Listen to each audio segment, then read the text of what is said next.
Hi friends, இப்போ நம்ம இந்த வீடியோவில் வந்து ஒரு சூப்பரான சிம்பிளான ஒரு பொரியல் தான் பார்க்க போகிறோம்.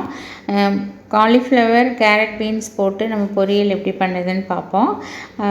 காய் வந்து நல்லா பொடியை நறுக்கி எடுத்து கழுவி ஒரு சல்லடை மாதிரி இருக்கிற பாத்திரத்தில் போட்டுருவோம். அதுக்கப்புறமா வந்து வடக்கல்லில் எண்ணெய் ஊற்றி கடுகு உளுந்து போட்டு பொரிஞ்சதுக்கப்புறம் பச்சை மிளகா, வெங்காயம் கட் பண்ணி வச்சுருக்கிறது அதையும் போட்டு நம்ம நல்லா வதக்கிட்டு அதில் வந்து கழுவி வச்சுருக்கிற காயும் போட்டு நல்லா எண்ணெயில் வதக்கிட்டு தேவையான அளவு உப்பும் போட்டு நம்ம இந்த காய் முங்குற அளவுக்கு தண்ணி விட்டு மூடி வச்சுருவோம். ஒரு 10 நிமிஷத்தில் வந்து காய் நல்லா வெந்துடும். வெந்த பிறகு பார்த்திங்கன்னா லைட்டாக மஞ்சத்தூளும் மிளகாத்தூளும் போட்டு நல்லா கிளறி விட்டுருவோம்.